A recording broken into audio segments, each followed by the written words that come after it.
All right, guys, I just started the recording as I'm speaking about Steve. And if you look here, you can see this is Steve at Miami Sellers Conference talking in front of everyone.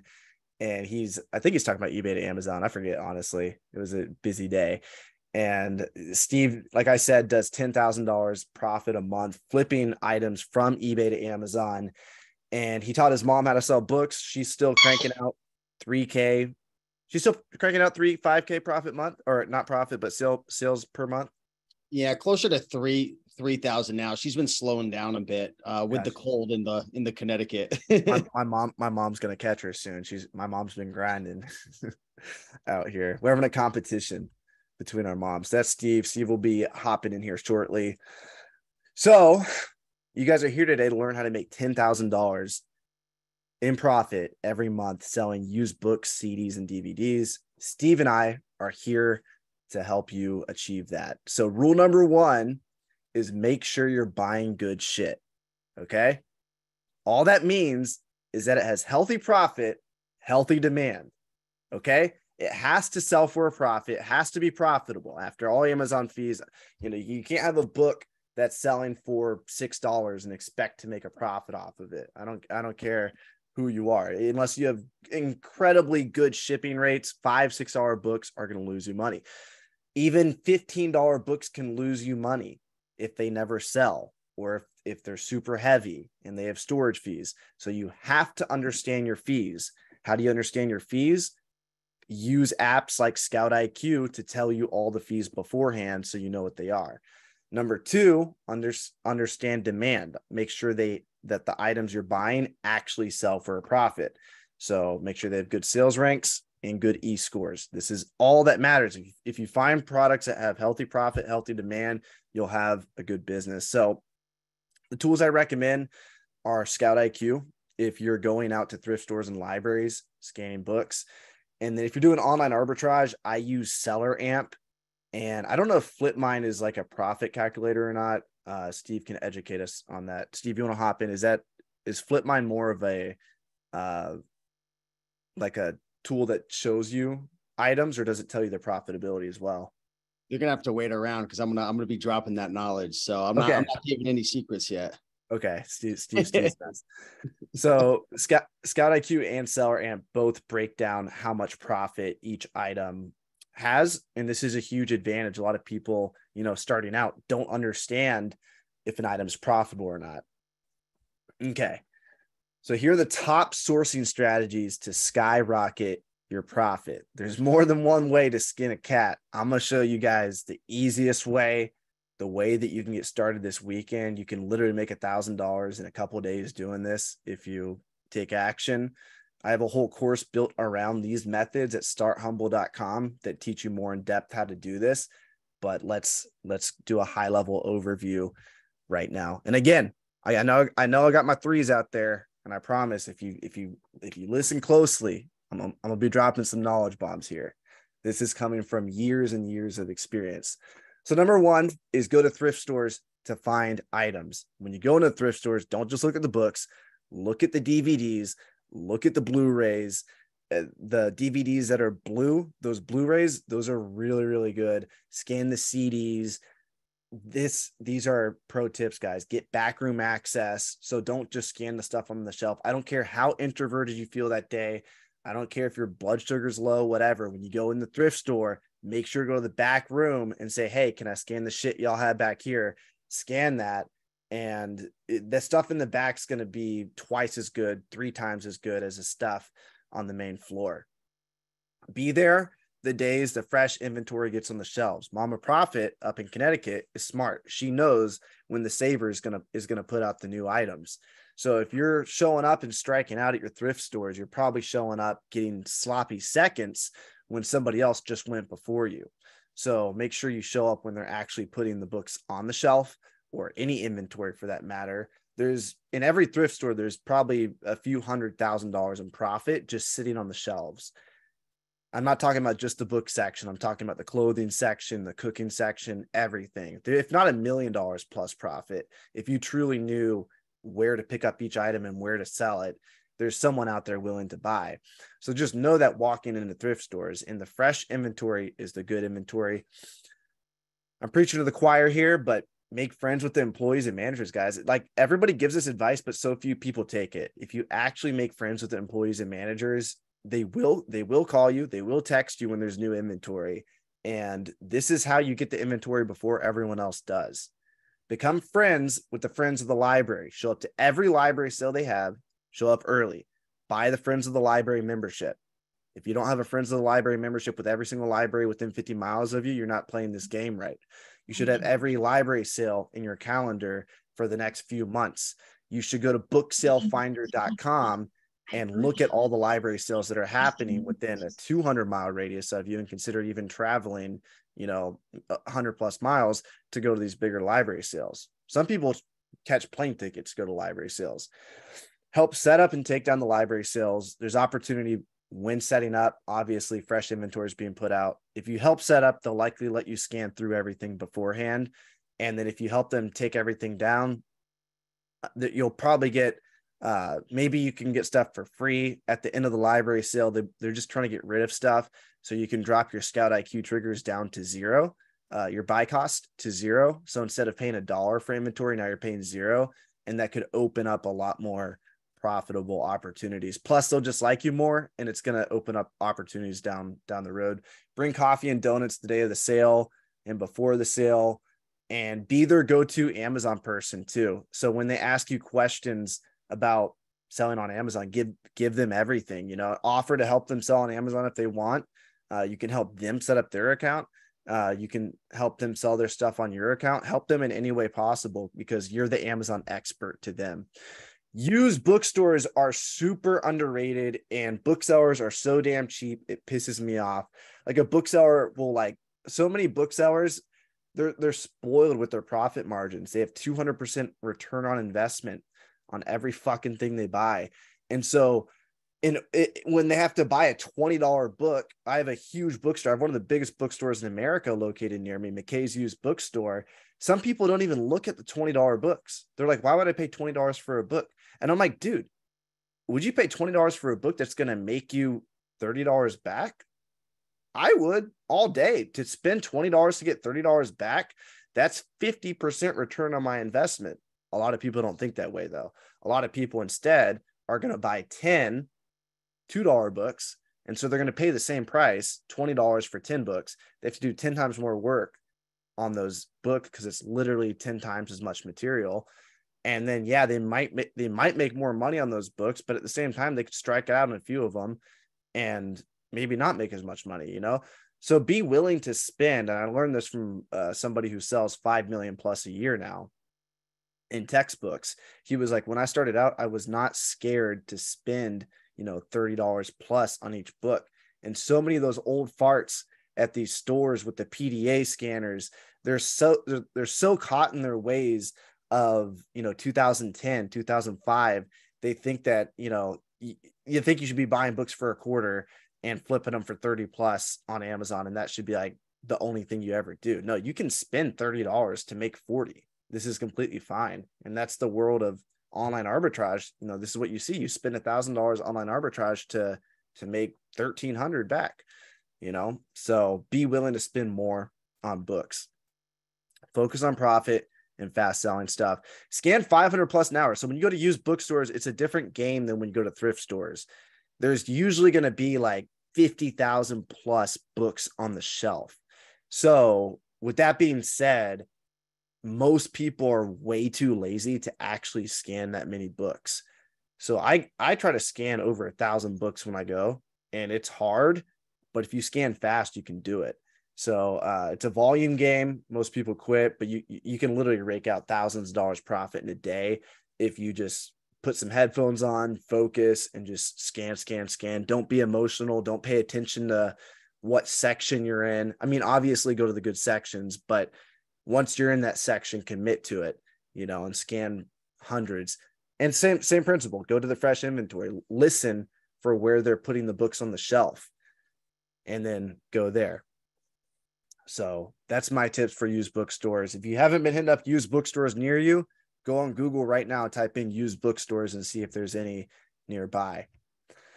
College campuses also. This is a big opportunity for textbooks. Ask every department if they have textbooks that are rotting and collecting dust. Remind the college that these books are not being used by students. They're collecting dust and they're a depreciating asset. Textbooks go down in value over time. You can offer them cold hard cash now and help them recollect value for them. Ask the bookstore if they're disposing of any older editions. You could pay them for their stale inventory. Maybe it still sells well on Amazon, but maybe that college just doesn't use the editions anymore. This last one, you can make thousands of dollars profit in a day if you do this. Bring a fat stack of cash.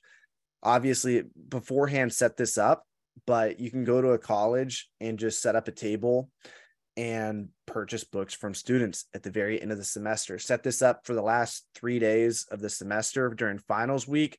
Get a big table. Ask the president. If it's a smaller school, ask the president for permission to do this. If it's a larger school, maybe go to the head of student affairs and ask them, hey, is it okay if I do a buyback to raise money? You can even offer to donate a portion of the profit to an organization on campus. Maybe it's student affairs, maybe it's the wrestling team or some sports club, whatever it is. So this is a huge way, guys. It takes a little bit more work on the front end, but if you land a good relationship with a college, my college still sends me, they send me $10,000 plus in books each year. It's pretty awesome. Closeouts. This is huge. This is for my threes out there. Everyone that's selling 5,000 plus, this is the type of advice I'm talking about. I made $10,000 in profit going to South Carolina. I went actually to Florida too. Went all over. Washington, D.C. I did this. I found colleges closing down, libraries closing down, and you can easily do this as well. If you just set alerts for libraries and colleges closing down, go to Google and set up alerts for these keywords, type in colleges closing down, libraries closing. You'll get a lot of emails for like colleges closing, because of snow and stuff, but you will get a few emails a year where colleges are actually closing down. And then what you can do is call them and help them remove all their books, and you get paid big time for that. Consignment with friends. I've made over $500,000 in profit from selling books on consignment for people. The Amazon selling community can't sell textbooks, but I have accounts that can, and I've been able to help them make money and make money myself by offering consignment. So offer to list your friends' books for them and pay them 50% of the profit. Whenever people message me about books, I give them my address. I give them my Scout IQ login. They log in, scan the books with Scout IQ, and send them to me. You can do this with libraries, thrift stores, and other businesses as well. You can convince libraries. I have a friend in San Diego who does about $750,000 a year, and he just has all the libraries on consignment in the region. So if you're in San Diego, you got some competition out there. Price smart. Don't be the lowest price. So this is all my sourcing advice, guys. If you guys have questions about that, we can hop into that stuff in a little bit. Now that you have the books and you list the books on Amazon, it's important to make sure you get as much profit as possible. How do you do this? Don't be the lowest price if you don't have to. What I mean by that, if the lowest price is $10 and there's no Prime offers, by the way, who has Prime? Type in Prime below. Wow. Somebody upgraded my Zoom account. We have 216 people in here. I thought we were supposed to max out at 200. Who has Prime? Type in Prime below. Okay, I see Jamil has Prime, Judith has Prime, Debbie has Prime, Brenda has Prime slot. Okay, all my Prime people out there, let me ask you this.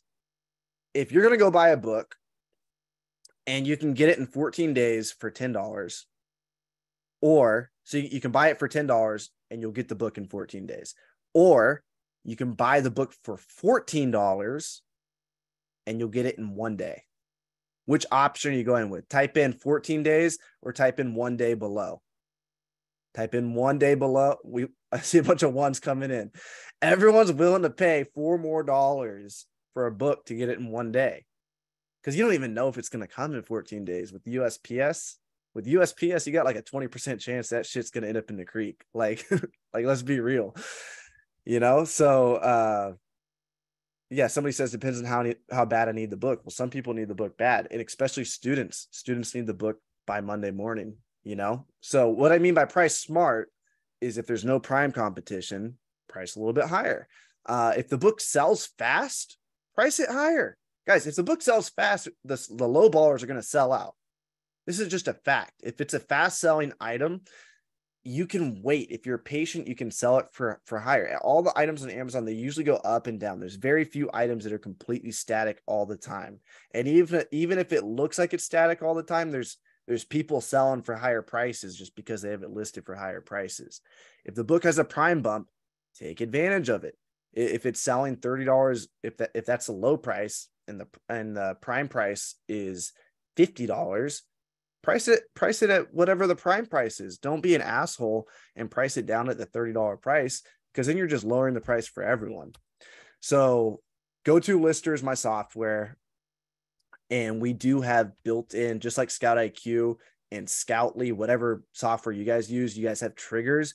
GoToLister, they're not really triggers, but we have these built in to where it's smart pricing technology. So when you scan your books, it'll automatically price them at higher prices if they have high demand. So if they sell frequently, if they sell all the time, we will price your books at the highest, not the highest price possible, but the highest realistic price that we think we can sell it for. And vice versa. If the book does not sell often, our software, number one, will encourage you probably not to send it in. We'll say, hey, look, this isn't profitable. Or if it is profitable, let's say it's like a $50 book, but the sales rank is incredibly high, like 1 million, 2 million plus, then we're just going to price it at the lowest price for you. We're going to actually undercut prime offers in order to make sure that your account's healthy and you're getting sales. So it's called smart pricing. You don't have to use it, but it is a feature of GoToLister. Understand your profit so you can scale. Track your buy cost. So if you're not going to be able to scale to 10,000 a month in profit if you don't actually understand what your profit is, especially if you're going to take any advice from Steve. Steve's going to be telling you some pretty cool stuff, but if you take advice from Steve, you can end up spending $100, if not $1,000, in a day going out finding items on eBay. It's harder to do that going to thrift stores, but it's the same principle. But especially with online arbitrage, you have to understand what your true profit is. So track your buy cost, track where you bought your items. Did you buy them from Goodwill? Did you buy them from Savers? Did you buy them from the library? Which library did you buy them from? You need to know at the end of the year, you need to know what sources were your most profitable sources so you can scale and find more items from that exact same source. Ruthlessly measure your profits so you have the courage to spend an uncomfortable amount on inventory. You want to spend so much that it makes you uncomfortable. That is your goal, to get to the point where you're like, holy shit, my wife is going to freak out, or my husband is going to freak out how much I'm spending. But if you have everything to show that your business is profitable, that your inventory sells 20% per month, sometimes more if you're doing eBay to Amazon flips, then you will have the confidence to say, hey, look, I know it's been profitable so far. I'm doing the same thing I've been doing. Let's run it up and see how much money we can really make. Do you have any recommendations for software or any? Well, now that you mentioned that, might as well dive into this. All right, this is not 100% ready to go. We do have our sales reports, but our profit analytics, my developer actually just quit his job. So he's no longer getting his salary from his job to pursue GoToLister full time. So this should be out in the next month or so. This is our sole focus, but the sales reports aren't GoToLister, but pretty soon, if you're using GoToLister, you're already documenting your buy cost with us. So we know exactly how much you paid for inventory. And we're going to show you what your profit is on a daily basis. And we'll give you some pretty cool reports. And we'll show you, like, on a per source basis, like Goodwill versus your library versus eBay to Amazon flips. We'll show you profitability for all those different projects as well, based on whatever you input as your source. So be sure, guys, when you're using GoToLister, input that buy cost, and input where you got your stuff from. We actually don't let you list if you don't do that stuff. So you're welcome. Also, we break down what your profit is on a per item basis. So you'll be able to look at these items and see, oh, I'm making $46 profit here. You'll be able to see the fees and all that. So this is in beta currently. We don't have it available yet, but it should be available next month or so. Hey, Romer. Yeah, go ahead. Hey, it's Jessica. Some of us have a question about, I haven't downloaded GoToLister yet. I'm just getting rid of ScanLister because I just tried it. But do you still need a repricer if you use GoToLister? And if so, which one's compatible? Yeah, so you do need a repricer. What do you mean in terms of compatibility? What are you looking for? What are you currently using? Well, I already have repriced it. If I get GoToLister, is that compatible? Yeah. I mean, reprice it's just gonna reprice your inventory like it has been. Okay. So okay. What I would recommend doing if you're using reprice it is, personally, I would set like a 30-day at least pause before it starts repricing, because we do initially price for you, and we initially price in a way where we want you to make more profit on these items. So give it at least 30 days at the price that we set, and then start repricing. So you can just set a time limit on reprice it to do that. Once you start with GoTo? Yeah, that's what I would recommend. If you're going to use a smart pricing triggers with GoTo, then I would set a 30-day hold before reprice it starts repricing. You can do that in your reprice it settings. Just make your first template not attack inventory before 30 days. So 30 days to, the age range on inventory, just set it from so it doesn't hit inventory less than 30 days. You're 30 days old. 30 days old. Okay. And then I don't know if you're going to go over this, but while I've got you to myself, use buy box. Are we supposed to be pricing against that? Or is that not with the smart triggers on GoTo? Is that not? Well, the smart triggers, so what we do with the smart triggers is, so you can see them here. If your stuff sells ridiculously fast, so if it's under 125,000 rank, we price it at FBA slot 4. Then we go down to 3 if it's between 125 and 500,000, and then we go to FBA slot 2. So we're going after the 4th, 3rd, and 2nd FBA slot. Got it. But if that's not available, then we will go after a buy box. And if that's not available, then we'll go after the next thing that's available, which is probably the highest use slot. And then we'll go down from there. So, okay. Yeah. I really appreciate it. Thank you. 100%.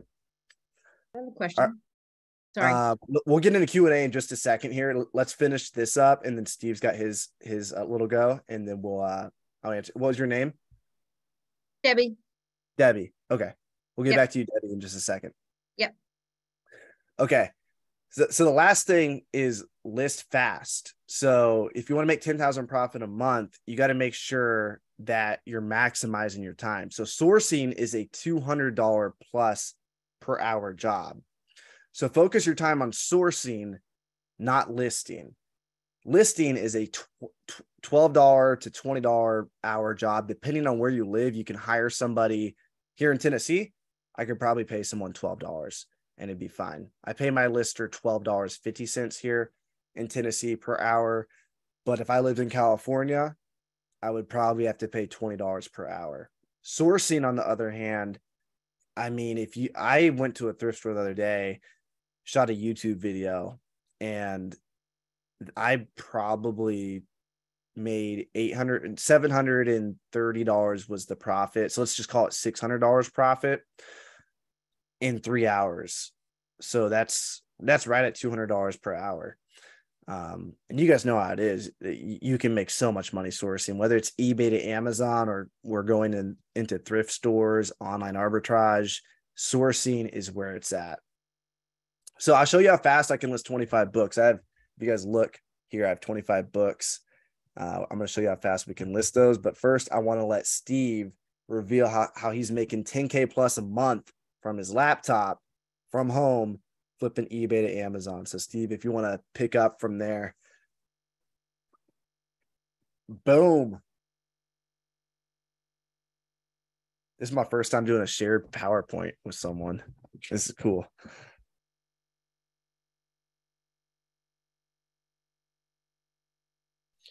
Look at me. I'm muted the whole time I'm talking. Can you see my screen, Avery? I was like, why is he being so quiet? I get a little nervous before, there's so many amazing people here. I'm like, man, I need to take a second to meditate. But what's going on, everybody? Can you see my slides all right, Avery? Just want to make sure. Yeah, looks good. Awesome. So what's going on, everybody? My name's Steve, if you don't know me, AKA Rake and Profit on YouTube. And I've been selling on eBay and Amazon for almost 10 years now. I'm 35. I started when I was about 25, living at home with my parents, and I was delivering pizzas, working in the Cracker Barrel. And if it wasn't for, starting off by flipping bicycles on Craigslist and selling clothing on eBay, flipping books on Amazon, now I'm doing mostly online arbitrage. If it wasn't for that, I'd probably still be, living at home with my parents at 35 years old. So, this has really changed my life. So for about the first 7 or 8 years, I did mostly thrifting, Goodwill, Salvation Armies. I was going to library sales, yard sales, all different places, looking for clothing, looking for bicycles, looking for, books, all that type of stuff, and flipping it. And then about 18 months ago, I switched up my business model to eBay to Amazon after I got into a really bad car accident. And I haven't really shared too much of this publicly. I think I shared it once in a training, but this is my brand new Toyota Tacoma that was hit on the highway by a large commercial vehicle that was going around like 75 miles per hour. And these vehicles are built really well. And I'm so lucky to be alive because it hit me so fast. If it hit me straight on, you could actually see, can you see that in the middle, Avery, where it's like the dent? It hit me so perfectly straight on that it just shot me forward. And if it would have hit me to the left or the right a little too much, what do you think would have happened? Probably would have spun me out. Yeah. You got lucky, man. Yeah.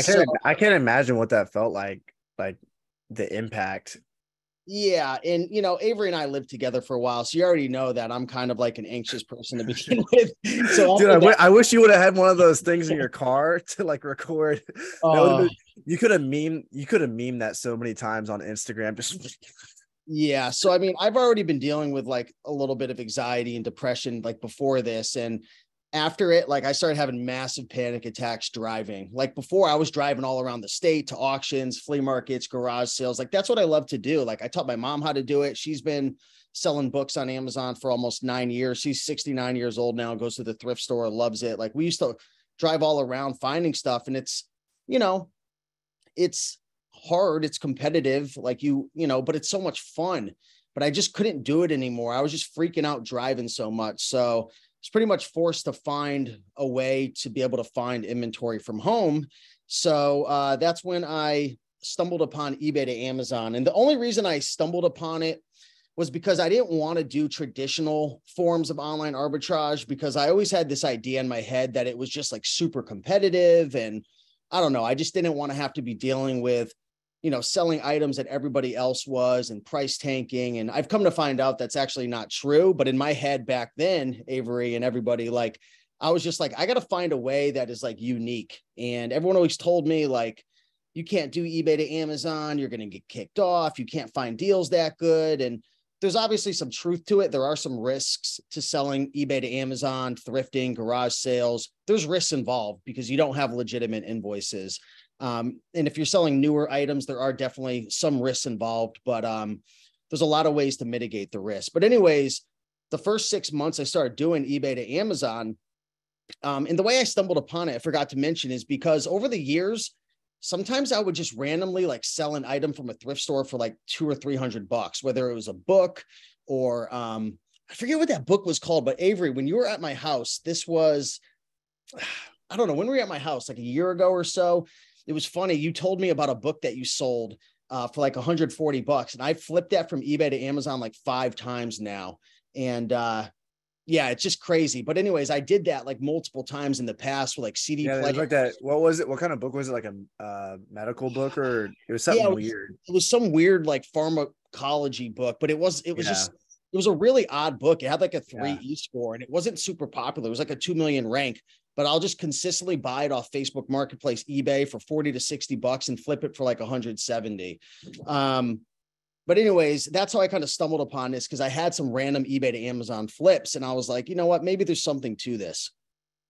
So comment a 1 down below, everybody, if you'd like me to share with you a high level, like a 30,000 foot overview of how I'm sourcing 1,000 to 1,500 items every single month without leaving my house. And this isn't like some BS. Like, I'm not here to, it's not like at the end of this, it's going to be like, all right, well, you want to learn the secret, buy my course. Like, I don't have anything to sell you guys, just so you know. I'm just going to give you some free game.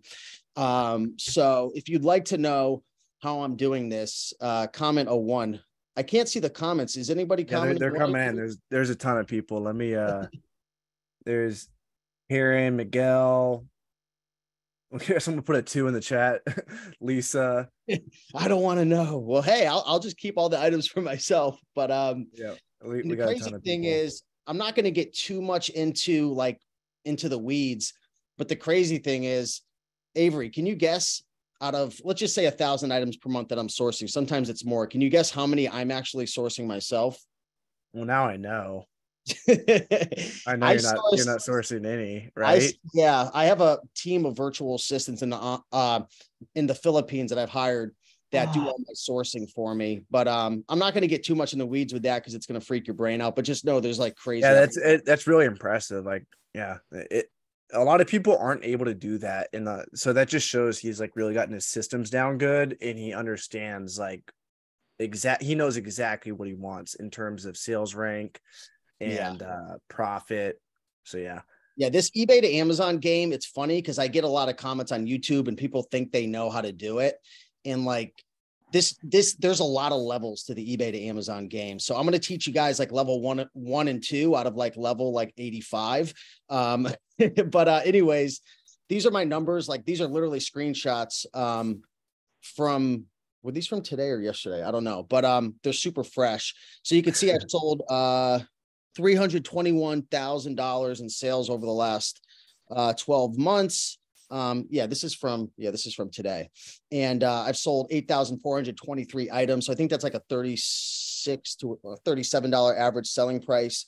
So yeah, those are my sales. And this was actually a picture of me yesterday, the one on the left, not on the right.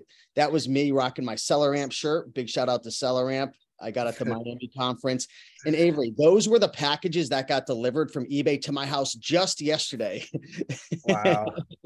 So those are all different types of items. I'll talk about. Were you buying down in Miami, or I guess your team was? Yeah. When I came home, there was like 1,000 items. Like it's been crazy. Yeah, it's been crazy. But yeah. On the right, that's my mailman who got a $500 tip for Christmas. He's run down. He's sick and tired of seeing my face. He looks so sad. But he's amazing. So did 300,000 in 2022. This year, my goal is 750,000 with a 25% profit margin. I can't stand when I watch videos online and everyone's like, oh, I made all this money. And it's like, well, how much profit did you make? The thing about eBay to Amazon, the profit margins are sick. Really, really good. But there are some risks involved. And with every model, there's different risks involved. And I could definitely talk about them because, every model has risks. Goals to do 750 with a 25% profit margin this year. Now, side note, I don't recommend brand new people. Like, if you're brand spanking new, and I was on a coaching call with a girl today who's brand new, she's never sold on Amazon. She's like, I want to do eBay to Amazon. I want to do all this flipping and stuff. And I'm like, whoa, slow down. Let's just start thrifting, hitting library sales. Let's just start hitting yard sales, sourcing from or flipping stuff from your house for the first 3 to 6 months. Now, if you've owned businesses in the past and maybe you have a bit more business sense and capital to risk, you could start in a couple of months, but I just don't recommend anybody starts eBay to Amazon, private label, wholesale, or online arbitrage for the first 3 to 6 months. That's just my opinion. I'm not saying it's right, but I'm just a bit more conservative. And again, Avery knows my personality. I'm not a super big risk taker. So I would rather have you guys start slow and just start flipping books and learn on a budget instead of, doing OA wholesale, which take a bit more capital. eBay to Amazon doesn't take as much. I mean, wholesale and private label can take 5, 10, 20 grand to start. But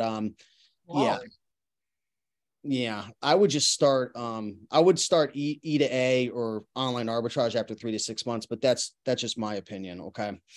So what exactly is eBay to Amazon flipping? So step one, you're going to cherry pick products from ebay.com that are undervalued and sell them for much more money on Amazon FBA, obviously. But how do you do it? I'll talk about that in a sec. Step number two, once you buy all of the items are going to get shipped to your house.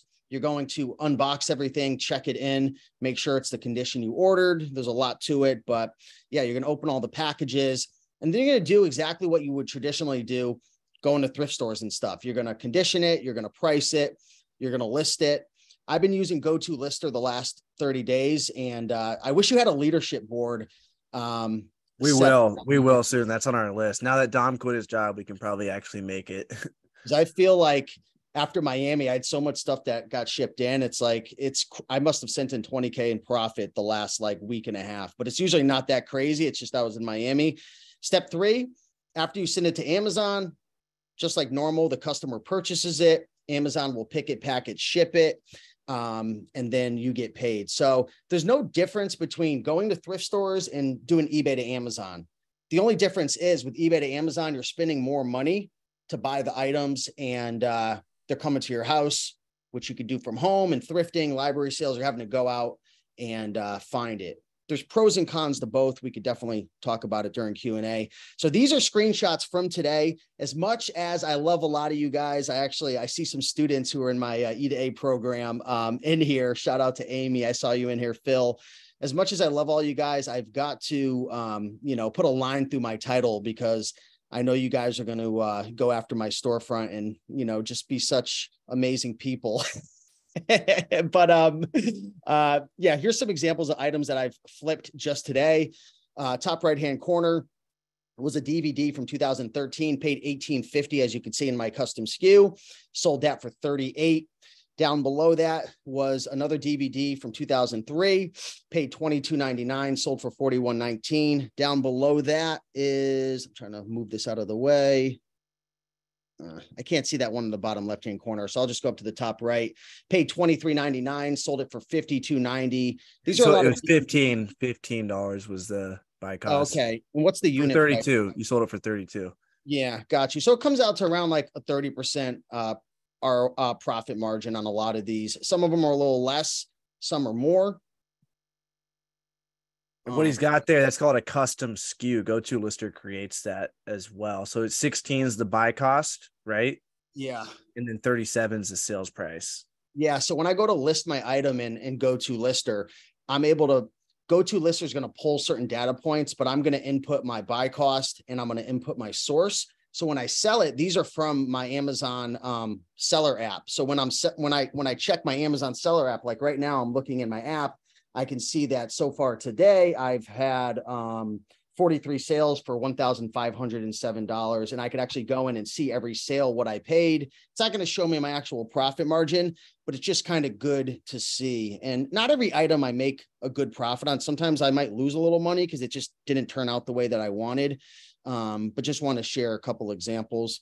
This was from, I don't know, a couple months ago. It's when I had a huge DVD haul that I shipped out. I mean, I don't know how many DVDs. How many DVDs do you think that is, Avery? That's gotta be, I would guess at least 1,000, or is that a little high? Yeah, it's probably not. Yeah, it's probably not that many, but it's a lot. Those are big DVDs though. Why are they so big? And, we go after the box sets, we go after the complete series. We have a lot of different things. I've actually evolved my business over the last couple months to not be so heavy in DVDs. Not that there's anything wrong with it, but there's certainly, a good amount of competition in DVDs, and there's DVDs aren't the fastest sellers. I mean, compared to like tools, electronics, and even video games, there's items that could sell for even bigger profits and faster. And one of the challenges everyone will deal with at one point or another with online arbitrage is managing your cash flow. So yeah, my margins are around 30%. They are dropping slowly because I am adding more people to my team, and I'm starting to lower my standards a little bit as I have to scale more inventory, but that's typically where we land. This was a couple days ago. This was one of my friends that I hired, and that was one of the Rolo labels of all the items that we had shipped out in a couple shipments. And I flip all different types of items, from books, DVDs, CDs, cassettes, board games, toys, tools, video games. I've even started to flip some supplements, health and beauty. And again, don't just follow what I say, because you've got to be willing to take certain risks. And, you know, there's a lot of context that I'm leaving out here, just because I only have a couple minutes to talk. So you're probably wondering, Steve, this is so cool. Thanks so much for telling us about all this money you're making, blah, blah, blah, but how do I do it? So let's get into it. So there's like 15 different ways I source, but I'll share some of the main ways that I find my inventory from eBay to Amazon. And these are in no particular order. But number one is software. I'll share with you the link to the software that I use in a couple minutes. I have a software that I use. I don't own it, but I use it.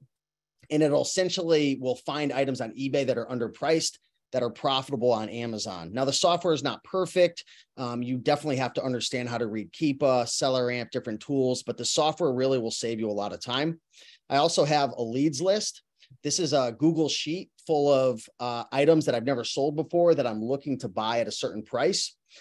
Another great way that I am able to flip items from eBay to Amazon is anytime I sell something on Amazon. So for example, if I go into my Amazon seller app right now and I look at my orders, what I'll do is I'll see, you know, the recent items that I've sold. So for example, I just sold a Rolling Stones Blu-ray DVD right now from 2010 for $48.95. So what I'm going to instantly do, or what I'm going to have my team do, is go into eBay, Mercari, Facebook Marketplace. Like I'm saying, there's levels to this game, and go try to reverse source it at a price that that would make you a good profit. So I do a lot of reverse sourcing from items that I'm already selling from, you know, items in the past from thrift stores, garage sales, but now it's mostly eBay to Amazon. I also have a replens list. So I have a list of over 5,000 items that I'm always looking for constantly to source. And essentially what I do is I have a whole list of items that I know exactly what I want to pay. I have a shortened URL that goes directly to eBay at the lowest price. And my team and I, we search it every single day. So again, there's a lot to that. I don't expect you to understand how to do it, but that's another way. Another great way that I source, and a lot of people don't even know you can do this. I have a technique that will allow me to take any eBay store, plug it into a software, and I could literally reverse source your eBay store within 5 seconds to pick out everything that has an ROI or a profit over a certain period. Okay. I also do a lot of storefront stalking. So I also have a strategy where I could go into anybody's Amazon store. I could download the whole store. I could sort it into ROI and profit, and then I could give it to my team. So I know it's a lot. I know you guys are like, well, where do I start? This is where I would start right here. This is a software I use. It's called FlipMine. That is an affiliate link. You don't have to go through it, but if you do and use the code RAKEN, you'll get I think it's 20% off or so. So yeah, I'll leave that on the screen. Feel free to take a screenshot of this or a picture. They do have a free trial. I don't own it, but I am an affiliate, just being perfectly transparent. But this is what really, really helped me transition from essentially what I used to do is I would just set the eBay listings. Like I would go to eBay DVDs. I would set it to ending soonest. And then I would pull out my phone, guys. I would go to the Amazon seller app. I would open up the camera and I would scan the items that would come up on eBay to try to find deals, because I didn't know anything about a replens list, storefront stalking, sourcing, using software. So definitely check this out. It's really, really helpful.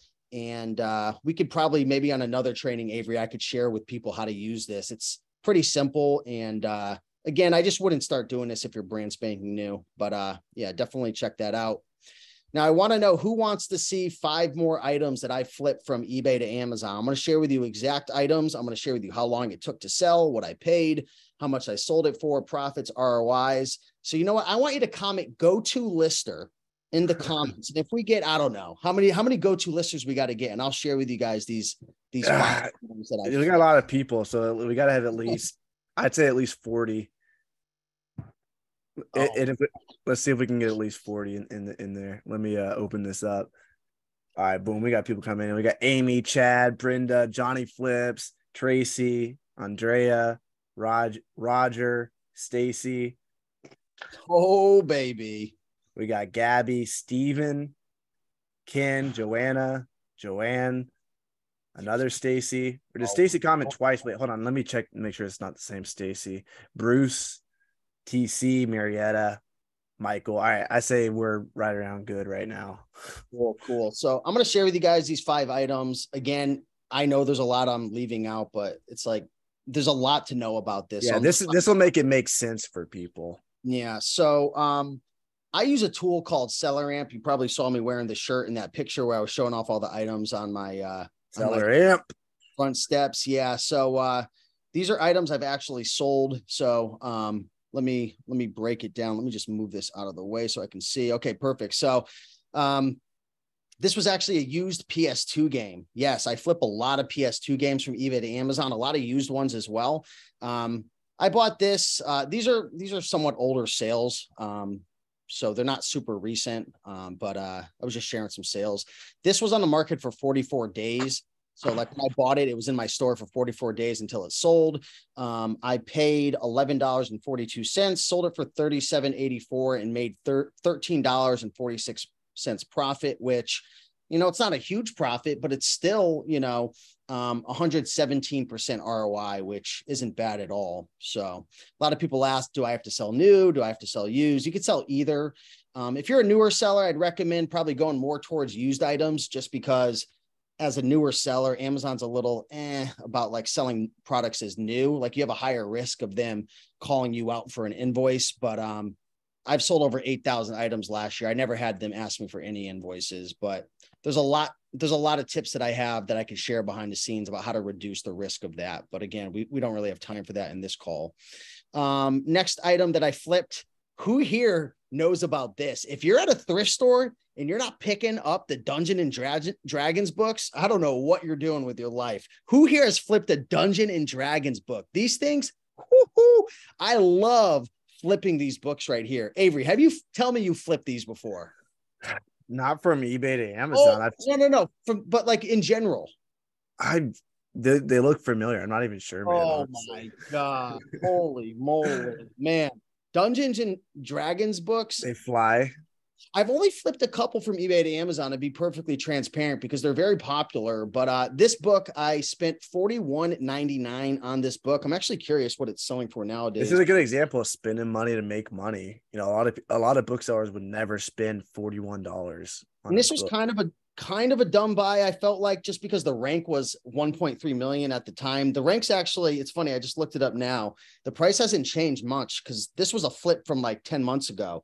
But the used price is actually at 77 now. So it's gone down a bit. I sold this for $82.99. I paid $41.99. I usually don't like going after items with that high of a rank from eBay to Amazon, just because you have a lot of money at stake. But I knew it was popular, and you could look in Keepa to really get an idea of like how often it's selling. And this thing was selling like a couple times a month. So I was willing to take the risk. $16. Johnny Flips says he flips a ton of video games. Purple Smurf says he's flipped a ton of the Dungeon and Dragons. John Dunn says they fly off the shelf. So yeah.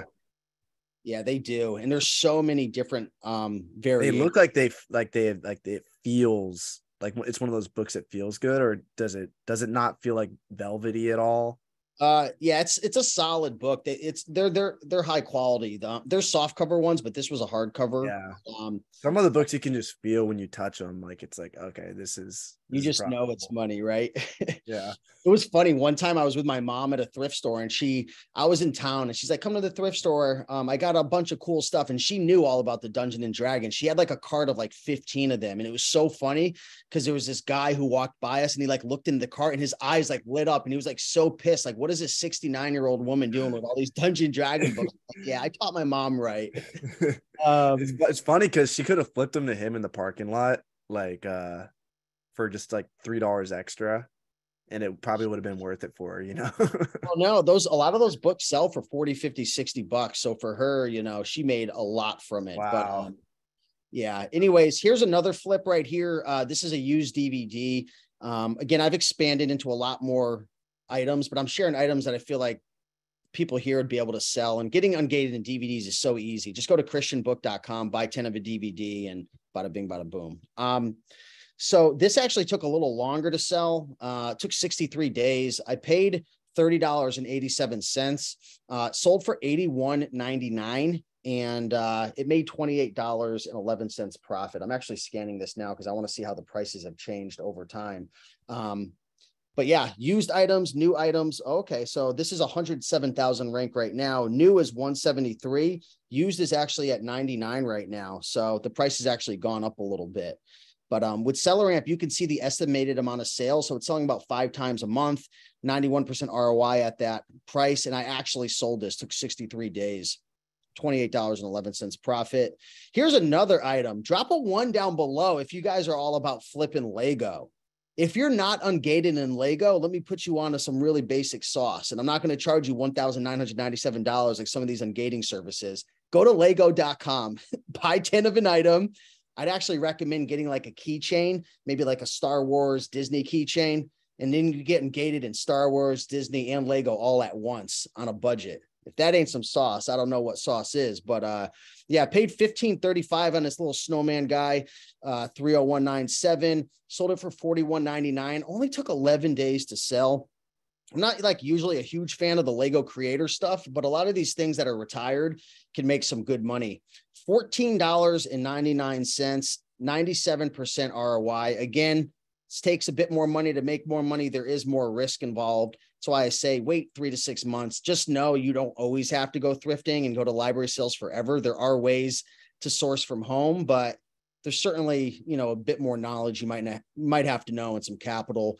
And last but not least, this is a weird item. This is kind of a slower selling item. I actually looked this up before the call because I want to see how the price changed. The price came down to like 38 or 39. It's only 2 people selling it though. But this has a 657,000 rank in I don't know if I think, oh yeah, this is the toys category, which is pretty high, but it's selling a couple times a month. And typically, you know, people want to buy these and they want to know that it works. So the new ones sell pretty well here. Took 41 days to sell, paid $12.99, sold it for $17.85 within 41 days and made 137% ROI. Now, again, I'm making it sound easy. It's not as easy as I make it sound. There's certainly a lot of systems that I have behind the scenes. But I just thought it was kind of cool to share some of these sales and maybe inspire some folks to do it. So, yeah, that's what I got. Hopefully you guys enjoyed it. Appreciate it. Yeah. I know we just threw so much at everyone. So if you guys have any questions, Steve and I both, if you just reply to our emails with questions or whatever, it'll eventually get back to us. Probably better to hit us up in the Facebook groups though. So Facebook groups, Discord. I know we throw a lot at you just there. So and that was nothing. Real quick, I'm gonna show you guys how dirty my room is, and I'm gonna show you real quick how fast. How many books did I say on that slide? Do you have that slide, Steve? What did you say? I'm sorry. I have like an X number. Okay. First of all, okay, yeah. I don't know how many books this is. I think it's 35 books actually. So I'm going to show you guys how fast I can list 35 books and go to Lister. And then we're going to give one of y'all $1,200 in profitable books. And if you guys look, you guys see this behind me? These are all books right here. This is what one of you guys will be getting probably about 5 boxes of books like that. So I got a pretty good plug for books. So I'm buying one of you guys $1,200 profit in books. But check this out. Let me know if Steve, if you can see this good. Yeah, looks good. Okay. Turn the slide on. And let me go to GoToLister.com. All right, real quick, guys. All you need to do when you use GoToLister, by the way, you guys do, in order to qualify for the giveaway, the one thing we do ask is that you have a free trial of GoToLister. So if you're already using GoToLister, you'll qualify for the giveaway. If you're not using GoToLister yet, you can go to GoToLister.com. You can see everyone loves it, including Steve. We got Steve down here, a video of him. Big shout out. He says the number one thing I love the most is it helps me list and process items that much faster. Steve, does it work? Does GoToLister work? No, it's absolutely terrible. No, I'm just kidding. Terrible. All right, guys. I've been enjoying it. It's really good. And yeah, I was actually quite surprised. You know how I am. I'm kind of cautious switching softwares and stuff. And Yeah, it's really quick. It's simple. I just don't like things. There's other softwares. I'm not going to put them under the bus. Like a lot of the softwares are good, but for me, I just like it simple and it's really easy to use. So I'll put them under the bus real quick. We had Vincent switch from FBA to GoToLister. I'm the same way, but I built GoToLister because of what the other softwares couldn't offer. I wanted a faster software, and now I have ambitions to make this more of not a QuickBooks, but kind of like a QuickBooks for you guys, something you can just open up, and instead of seeing $1,200 in sales for the day, you'll get to see $1,200 in sales for the day, but also that $700 of it is actual profit, So that's my vision with this, but it's a great listing software. We've been using it for online arbitrage and for listing our books I've been using it for almost 2 years now, but most people have been using it for a couple months, and we've been getting good feedback. It's the fastest software that's out there for sure. Ross says, I lied and didn't even know it was speed. Speed didn't matter. Speed does matter. I love GoTo. Happy to be on the team. Lori says, Steve Rakin, I took your advice and tried GoToLister. It's game changer. Easy to set up, and the tech support's awesome. Yeah, we have tech support basically every day of the week. And if you guys ever have questions about it, just hit up this number at the bottom. That's my phone number. You guys can call me and I will answer. I'm here for you guys. So yeah. Without further ado, let's dive into how to create a batch real quick. So to create a batch, click on create a batch. We're going to do FBA, but you can also do MF. I made a pretty cool merchant fulfilled tutorial for you guys. If you guys ever want to list merchant fulfilled, I think it's valuable to know. You can name your batch whatever you want. Select your address here. You can easily add your address by clicking on the side. I highly recommend smart pricing. We should probably have it automatically select that for you, but this is going to allow you to make 20% more profit on the books you send in because we do price it higher. Rustin, if you make sure people are muted and they don't, every once in a while, somebody like unmutes themselves and then like throws their phone down a river or something. It happens at least once on a call. It hasn't happened yet on this call, but we'll see if it happens. And then we can put the source here. So I can put Steve Rakin. Boom. Put the buy cost. Let's say we got these. Let's say we pick these up for 25 cents a piece. Boom. And now we're going to select the scan box. Actually, we'll select a condition. I select a generic condition. So it's just like satisfaction guarantee shipped directly from Amazon. And that way it works for every book. You can easily toggle condition from acceptable to good to very good. I list all my books as good unless they're in terrible condition. Then I'll list them as acceptable. If they're in really, really bad condition, I won't sell them to Amazon. So, all right. I'm going to show you guys how freakishly fast this is. Check this out. Hey, can you time me somehow, Steve? Can you like put a timer on your phone? Yeah, I'm going to set up right now. Give me 10 seconds. Okay. And let me know if you can still hear me. I have to unplug one of these. Let me know if you can still hear me. Can you hear me now from the camera? Yep. I hear you loud and clear. And when you start scanning, I'll start the stopwatch. All right. I don't know what my goal is. I think my goal is a minute, but we'll see if I get nervous with all this pressure. Better be under a minute or I'm switching back to my old one. All right. Can you see this stack of books here, Steve? Yeah, I can see it. Okay. I'm going to try to keep all the books in this frame. All right. You let me know when you're ready. Let's go. Let's rock and roll. And go.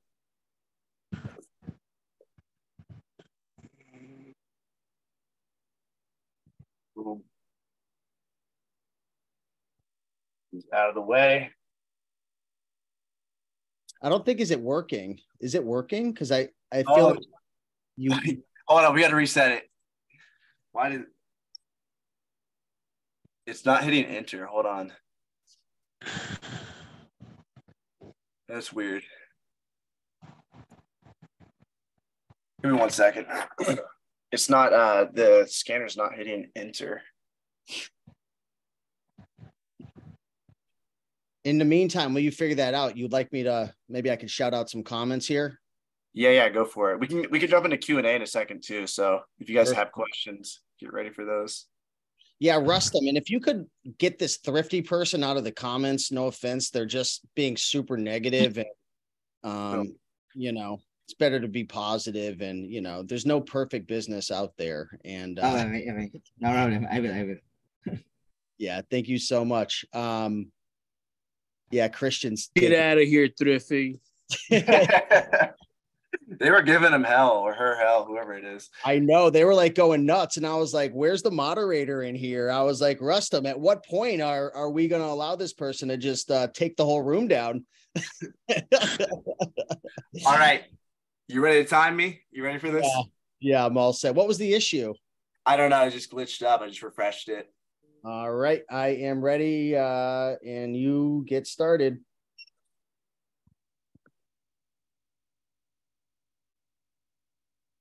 Man, it's boom, boom, boom. Wow.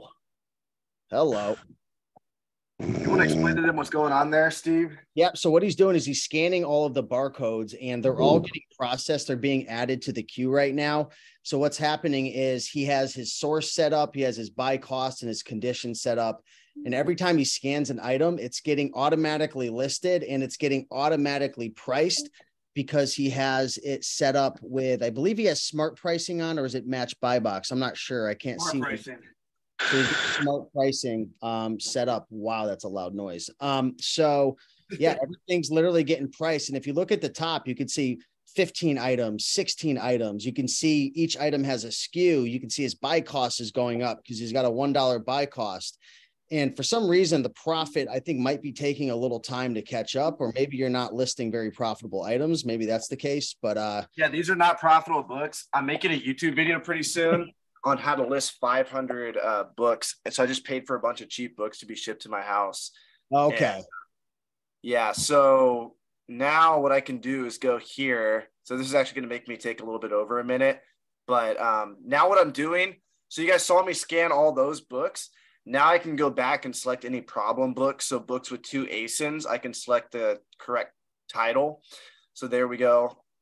And how do I know which title it is? I have it fresh on my mind what book it is. And some of these have 0 sales ranks, and we're always going to ignore 0 sales ranks. I think I'm actually going to my developer just completely ignore those. But you guys know how it is. You can generally pick out what book you purchased. And so that's all I'm doing here. Somebody farting in the chat. Oh, I keep hearing this noise. I'm like, I don't know. If somebody's snoring. I think Might be snoring, yeah. I think Thrifty like sneaked back in or something, and is you know, he's like farting into the mic. And so now I'm just selecting the correct ASIN. So we have a problem queue. So basically, whenever you scan an item that is restricted, there's 2 of an item, you'll have to select it here. So I literally just scanned 35 books, and we'll probably come up on what, 2 minutes now? Pretty much. I stopped it at 120 when you scanned it all in, but yeah. Okay. We'll call that 2 minutes, 35 books, and that's including the problem books. And there was this one error, and this error is actually from when Steve called it out. I think that we tried to process, like, obviously this is not an ISBN. This is like 2 or 3 ISBNs combined together. So now we have, this is 29 books listed.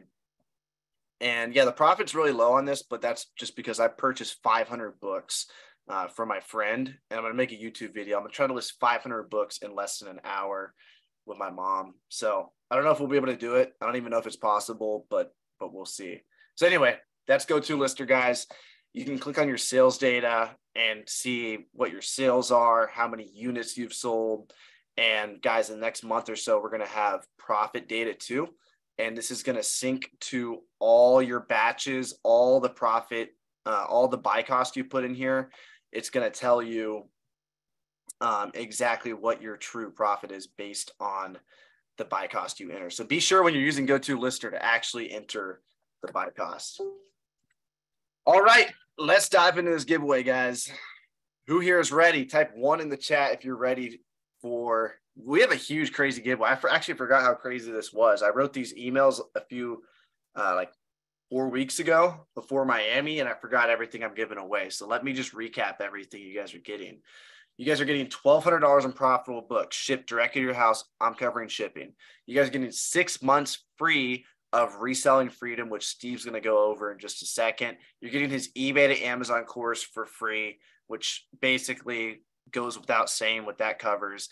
The book business blueprint for free. This is a $397 value. That's usually what we charge for that.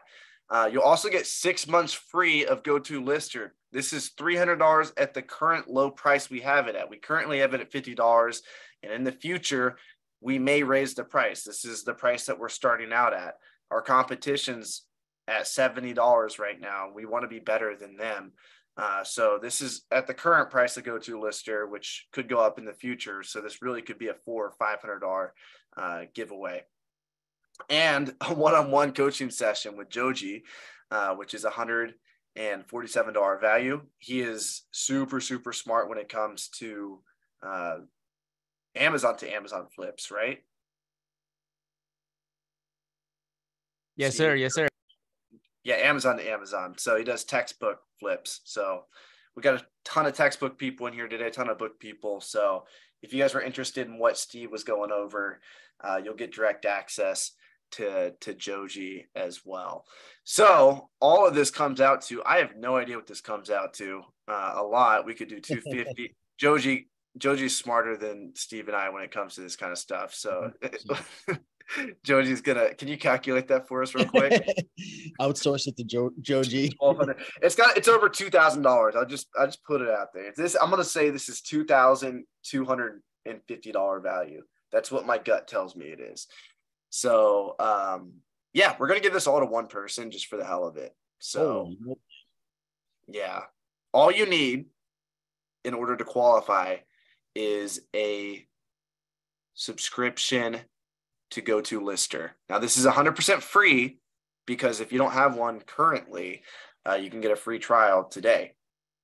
So all I ask is that you comment below the email that you use to sign up for Go-To-Lister. So if you're already a Go-To-Lister user, comment your email below. And if you want to enter this giveaway, all you need to do is go to free trial, and it's not going to charge you. This is a 30-day trial. Everyone who goes here, it should be 30-day trial. Let me make sure. Yeah, we changed it to 30-day trial. So all you need to do is enter your information here. So enter your full name and your email. And then you're going to create your password for Go-To-Lister now. So make sure you remember this. Go to next step. And enter your credit card information here. It's not going to charge you. We will email you the day before we do charge you, and a few days before. So you will not get charged if you don't want to. If you don't absolutely love this software, you can cancel it at any time, but I think you will love it. That's why. So can I ask you, ask you a question? So if people sign up for the free trial, you have to put in your credit card information for the future. I guess that's kind of like the incentive here. It's like, hey, we want to give you, we're going to give you all this good stuff here, but we want to get you on a free trial. If you cancel it before the 30 days, you're like, it's not for me, you won't get canceled. But if you stay on it, you're going to get charged 31 days in the future or whatnot. Yes. Yeah. You'll get charged. Yeah. I think 31 days in the future, the first charge will occur for Go-To-Lister. And so if you're a Go-To-Lister user, you will get access to these giveaways that we will do as the year goes on, and they'll only get bigger and better. And obviously, we shared a ton of the perks today. You'll get access to the speed of Go-To-Lister. You'll get locked in at this price. When we raise the price in the future, you will be in at this price that we have right here. But we are going to make this with the profit analytics we have coming. It is going to be absolutely insane for booksellers and for online arbitrage sellers. So if you sign up today, you'll be locked in at that price too. And we've had I think 40 or so people who have joined the free trial so far, which is great. We have a lot of people, maybe 50. There's a lot of people coming in trying to win this contest. Wow. We got a lot of people. Holy moly. Yeah. Yeah, we got a lot of people rolling up in here. So guys, this is if your email's not commented below, you will not be entered in for the giveaway. Now, do you mind? Could you go back to that page? I want to share some of the things I'm going to give away, and I can cover Joji's as well, because me and Joji were just hanging out in Miami. So, so the first thing is 1,200 in profitable books. Do you want to cover a little more about that? So you said what average rank? Because I don't have anything to do with this. Yeah, average rank is, for the last giveaway, it was around 350,000. I think it should be around the same. I think it was like 320,000 was the average sales rank, and I think it was like less than 5 boxes. Wow. So I ordered sweet. Yeah, I ordered 500 books for myself, so you guys won't be getting quite that many. They should be higher profit books, so we can keep it compact. But I'm covering shipping to you guys. I'm covering all that handling. All you guys need to do is list it with GoToLister, get it up and active, and get it ready to go. That's it. That's going to be so cool. I really hope. I mean, I'm happy for whoever it goes to, but that would be so cool if it's like a newer person and all of a sudden you get like, it's like a palette IQ that just shows up, but they're actually all really good. Yeah. That's fantastic. I just dropped Joji's YouTube channel as well in the comments. Give Joji Davenport a follow. He talks a lot about eBay to Amazon, Amazon to Amazon, a bunch of cool stuff. I guess I'll share Joji's giveaway as well. So we're going to be giving away a one-on-one coaching session with Joji, which I valued it at $147. I don't know. I just guessed. I don't know what Joji charges for his time, but yeah, he does a lot of eBay to Amazon and Amazon to Amazon flips, which I started doing recently. So I've just realized after hanging out with Joji that I've been losing out on a lot of money, not doing Amazon to Amazon. I'm going to give away 6 months of my membership to Reselling Freedom. I have 10 coaches who are on my team, and what are we zooming into? And oh, sorry. I didn't even realize you could see my screen. Somebody sent this picture. I think somebody's using GoToLister. They have a $695 profit batch. They just dropped this picture in the chat. All right, very it just nice. said Zoom user. Can you put the screen? Thanks for calling me out for that. Can you put the screen share back on though, Avery? Because nobody can see the screen anymore. You're like, what are you zooming into? So yeah, I'm giving away 6 months to Reselling Freedom, which I have 10 Amazon expert coaches on my team, and we do live coaching 1 to 2 times a day. So for anyone who's thrifting, selling on Amazon, especially beginners and intermediates, that'll be very valuable. I'm also throwing in my eBay to Amazon course, which is over 15 plus hours of content that shares very in depth a lot of the stuff that that I do in my business. Giving away the Book Business Blueprint course, which is Avery and I's course that we launched a while ago, and of course 6 months free to GoToLister. So you guys can actually just scan the scan the QR code, or you could go to my link, or you could just go to GoToLister.com. Doesn't matter; it'll bring you to the same place. So yep. Also, people are asking, is GoToLister compatible with any printer? We're compatible with Dymo, Rollo, and if you want to use 30 up labels, you can, but you have to print them off of the final shipment page on Seller Central, which I cover in our tutorial. You'll get the tutorial emailed to you on how to use the Rollo or Dymo if you wish, or how to use like a regular printer if you wish as well. I'd recommend getting the Rollo though. I can't stand the Dymos anymore. I know the people who love Dymos love Dymos, but the Rollo with GoToLister, and if you get the little, I use 1 inch by 2 inch F and SKU labels. I mean, It is so fast. The Zebra probably works too, but I don't know if it's compatible with your. Not yet. We're waiting on the key. If you guys want Zebra compatibility, hit us up. But we're just waiting on enough people to request it to make it the focus. But we got a lot of Rollo people and Dymo people that enjoy using us. All right. So yeah, I'm excited to see who's going to win this. Has everybody gotten in their Yeah, Rustum, can you give us an update once you get, he's probably still tallying everyone up, but if you guys haven't already, comment the email that you used to sign up. Again, all you need to do is go to GoToLister.com and put your email in, put your credit card information in. We won't charge you for 30 days. Give it a try. If you don't absolutely love it, you can cancel it at any time. And this will get you, this will get you put in for these giveaways that we do. So, and probably a lot more stuff too in the future. I think I'm going to do a booksellers meetup later this year, maybe like before Q4, do like a low key one. Maybe you could be a part of that, Steve. I haven't really talked to anybody about it. I was polling people about it. Let me know. Would you guys like a meetup on maybe like in Vegas or something right before Q4 kicks off? We could invite online arbitrage people. Somebody says do it in Vegas. I feel like right before Q4 would be a good vibe, and just charge like 500 total, maybe less, maybe 400 for the event. Just keep it real low key. We got a question from Isaiah. I'm sorry, I don't know. No, you're good. I apologize. It's Isaiah. Isaiah, appreciate you, man. Yeah, Thrifty. Yeah, D, I just had a question. So, yeah, keep going. what did you say? Thrifty D was trying to sneak into the call again, so I just blocked him. But yeah. Okay, so yeah, I just created a batch, my first batch for Go To Lister. I was actually buying books in the beginning of the Zoom, but when it says list by and it says Avery, do I keep it as Avery or do I put my own? Dude, I'm gonna send this recording to my developer. This is the same problem Steve had, and no, you want to change it to your name. I don't know why it changes to Avery by default. That's hilarious. It's got like an auto select for Avery. That's why I thought. I guess. I could show you right now. Everyone's trying to take credit for all that, Avery. Right? I'm doing all the work. I'm doing all the heavy lifting out here, guys. The purpose of having that in your SKU, by the way, is so like if somebody lists a counterfeit book, you know who did it, so you can go back and retrain them how to do it correctly. Who was that? Someone. It was Becky. What's that, Becky? I didn't enter again, by the way.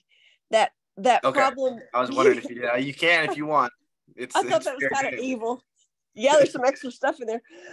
No, the problem you were having, one problem that I had that still happens sometimes is it'll when that button won't go, when it doesn't just automatically feed in, is maybe I don't know, maybe I've exited out of it for a second, and so if I go back to where all the to the dash and click back on the batch I'm working on, then it makes it start working.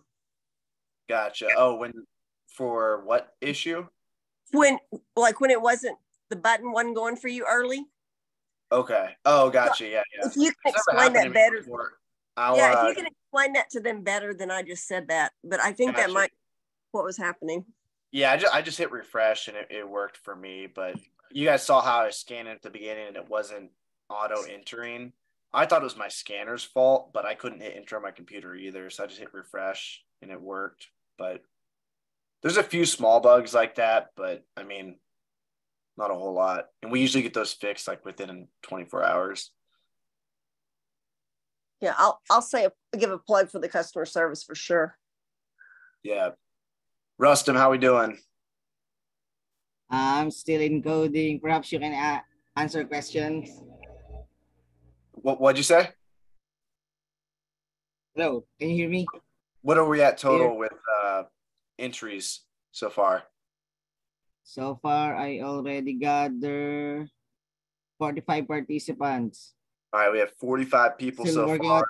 Yes, and still working on it. Okay. Still not. All right, just answer question.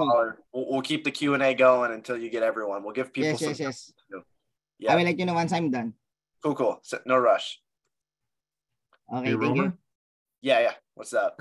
Go to listing in Canada. I see a couple people have asked in the chat. So could you talk about that for a minute? Yeah, that was asked in a Canadian accent, if I'm not mistaken. Yeah, so again, it's kind of like the zebra thing. If enough people ask for it, we'll do it. And we have heard the Canadian request quite a bit, so we should probably do it. Honestly, the reason why I've been weary to do it is my mentor, Caleb Roth, took so long to make Scout IQ compatible with Canada. I don't think he ever did. And it just made me wonder, maybe there's more difficulty to that integration. But I talked to somebody else recently and it doesn't seem like it's a hard thing to do. So we'll probably do it before the year's over with. But right now we're focused. We really want to get the profit analytics up. That's what the developer's time is going towards right now. And so, yeah, if we keep getting that request, definitely soon. Great, thank you. Yep. Hey, Avery. Yep. Does the GoToLister, does that help with the new Amazon workflow? What do you mean the new workflow? Like the shipping workflow? The shipping workflow, I have a tutorial video on how to navigate that, but I mean, we're integrated with the new API they require everyone to use, and it's just a slightly different flow at the end, but my tutorial video covers the new flow that is required. Is that just on YouTube? Yeah, and you'll get it emailed too. Okay. If you just signed up today, you'll get it emailed to you. Okay. Did you sign up today? For GoToLister, yeah. Okay, yeah. You should get it in your email either now or like in the next hour. You'll have the tutorial video come through. It's actually the one on the website. If you go to the gotolister.com, click that video on the website and go to the very end of the video, and it's there. Okay. Yep. Thanks. Yep. Other questions? Yeah, I have a Hey, question. Avery, I got a question for you. I've been on the Excellers list for 5 months, and I've now go to Lister. Is there any way to take all my data that I have in that and transfer it over to go to Lister? So as of now, no, because it wouldn't do anything meaningful. But as soon as we have the profit analytics, which again in the next month or so we'll have, what we're going to do is allow you to export that data. So I don't know if you've been storing it somewhere or not, but I would just export all your batches and put them like in a central Google Drive somewhere and keep them, because we're going to allow users basically to upload a file just like that, and it'll incorporate your buy cost, all the stuff that you have that's important. So your buy cost, your source, and your SKU, and upload it to Profit Analytics. So I get that question all the time from Inventory Lab people and Accelerlist people. The answer is yes, not right now, but it will be. Just make sure you're tracking your buy cost properly and GoToLister moving forward. And I assume that you were tracking your buy cost in the past with Accelerlist. So you'll be good to go when the time comes. Thank you. What if you don't have a buy cost? Because some of the places, like you said, like if you went to a library or something, or if you do put 0. Okay. Yeah, just put 0. Or if, like, let's say you got home from a library sale and you spent $100 for 200 books, then you would just, do 100 divided by 200 for 50 cents a book. But if there's no buy cost, just put 0. 0. Okay. But we do require you to put something, because I really want people to use this as like an accounting tool as well. I clean out a lot of houses, so I get a lot of books for nothing. So they pay me to take the books. Yeah, you should be charging them for it. It's hard work. Well, I do. So that's why I don't pay for the books. Yeah, that's awesome. And as far as getting them gated, do you all find that a lot of the books you are gated in at first? Because I've heard a lot about the McGraw-Hill thing and then the Christian book thing. Yeah, so that's a good point. Like every book starting out, you're going to be gated, and it's so weird. I didn't really realize how bad it was until my mom started listing. On GoToLister, everything she was gated in. So if you look on our main sales page, we actually, it's a really clutch thing that we have with GoToLister. Every time you scan a restricted book, it'll allow you to apply for approval. So you can click on apply, and it automatically opens Seller Central and tries to get you approved like instantly. So you don't have to like manually search Seller Central and request approval. You just hit apply, and it goes to Seller Central and takes you through the process. So Okay. if you are restricted in something, GoToLister will try and get you unrestricted. Okay. Yep. And then as far as does it do it almost immediately? I've heard people say that it does it pretty quickly, but if it doesn't, then as far as I'm hearing, you go to either Christian Books or McGraw-Hill and you go buy some books. Is that right? Well, if it allows you to request approval, then most of the books, it takes 15 minutes for them to process your request and tell you that you're approved. But there's certain books like McGraw-Hill, Lego, believe it or not, has books. There's other like American Girl doll books. There's books like this that will not accept a request for approval unless you have an invoice. So you need to go to christianbook.com or some other website, but Christian Book is a known website that works well. And by the way, if anyone's just starting out there, you can type in top 100 publishers. You can find this list and you can just copy these publishers here into GoToLister. This will be the easiest way to get ungated in a lot of stuff and just search. And if you're gated in it, it'll pull it up and you can request approval. This account's ungated basically in everything, I think. Nope. This is a perfect example here. Boom. Request approval. It'll open up Seller Central and allow you to do that. So what you could do is just top 100 publishers, copy all these publishers, and get ungated and everything. Okay. Awesome. Thank you. Real quick question, Romer. Yeah. So also, to be fair, people have been raising their hands as, you know, the Zoom reaction. So maybe go to those guys instead of we got some people like myself. You're good. Ask term, but basically, I always state this on my calls. It's the people that unmute themselves that get their questions answered. But I will pay attention to that. But people have been unmuting themselves. Definitely understandable, but not a GoToLister question. Although I might. Yeah, all questions are open, guys. Online arbitrage, books, everything. So for Seller Amp, I'm curious. Yeah.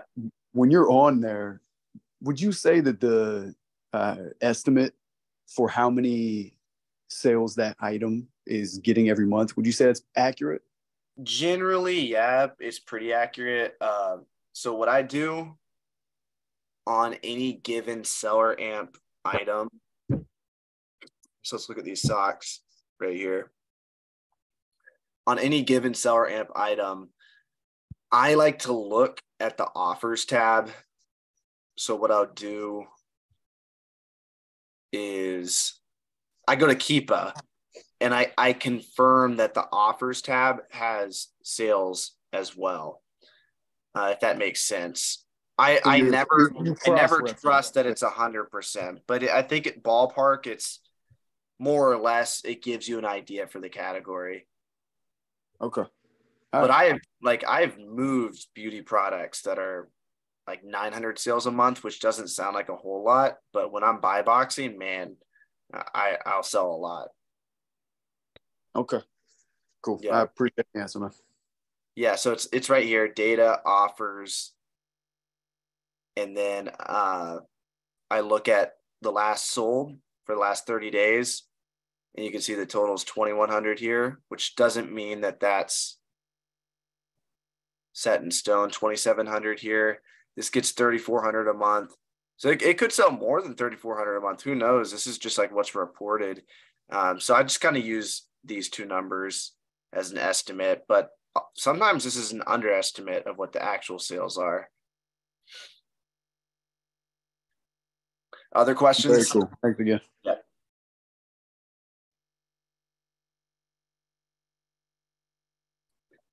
David from Ontario says, when selling CDs or DVDs, are you resurfacing the disc before you sell? No, I am not. I visually do check for counterfeits and for damage. That's it. That's all I do. That's all my team has done. And I think we made the right move.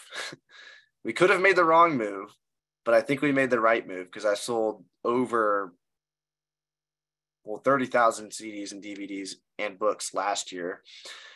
So we have not had like any issues at all. And I will visit booksellers who do that.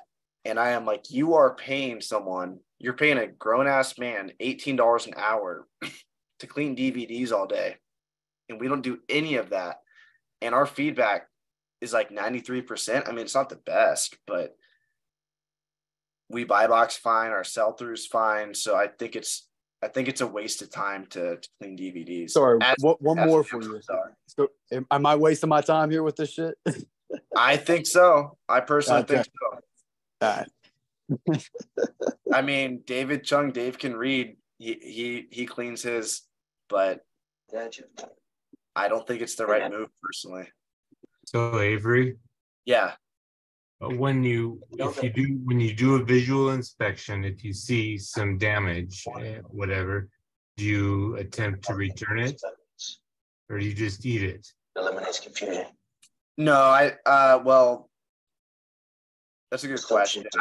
If I was cherry picking, I would inspect it. Can we make sure these people are muted, Rustin? It sounds like Darth Vader unmuted himself. If I'm gonna buy it from a store, I make sure it's good before I purchase it. I do the inspection there. But if I bought like a Gaylord and I'm going through it, or restricted inventory, everyone's sending us the stuff. If it's trash, we just trash it.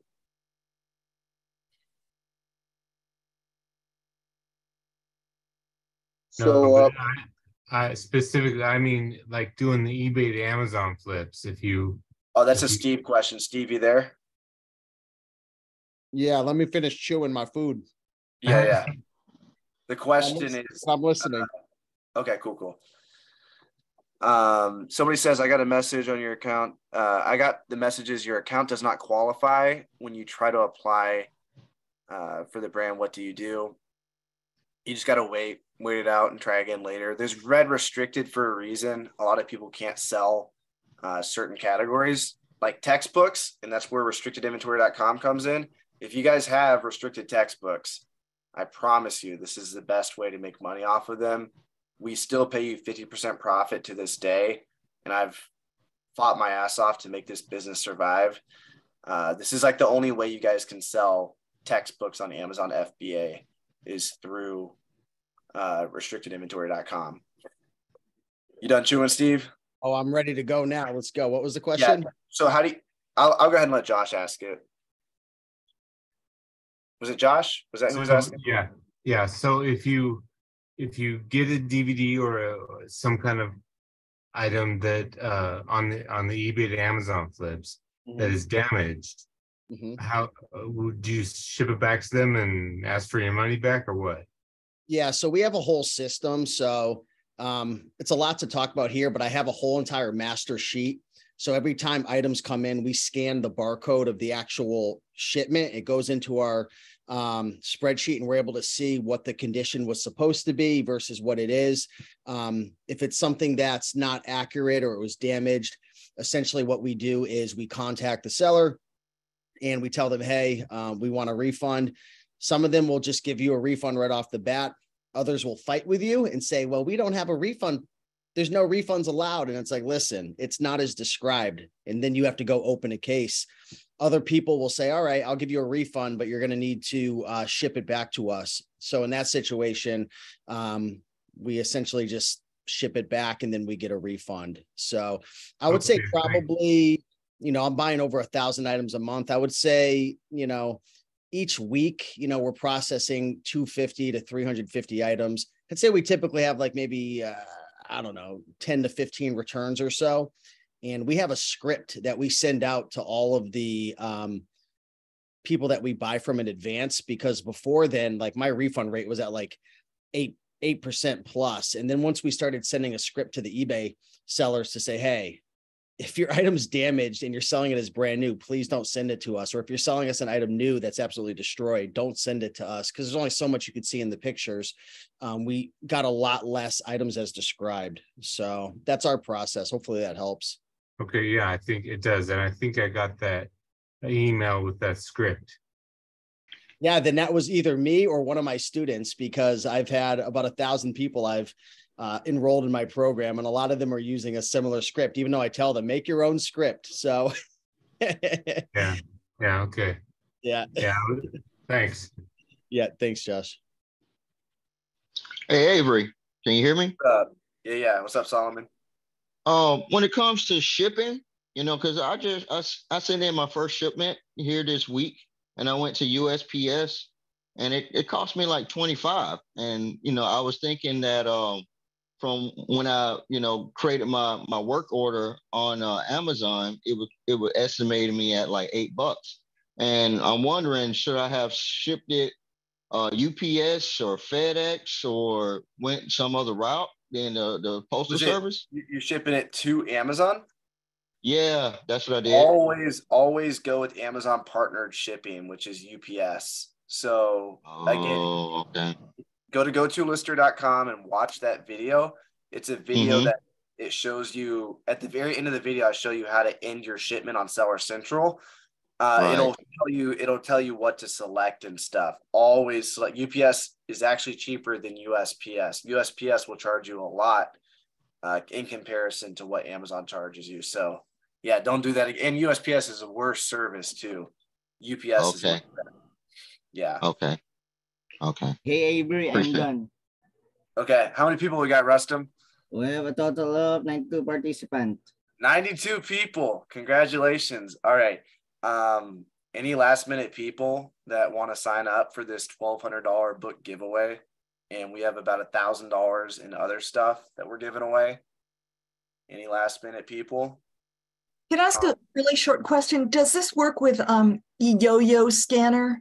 Does your system work with eYoYo? Yeah. The scanner connects to the computer, so we don't need any scanner compatibility. What scanner do you use?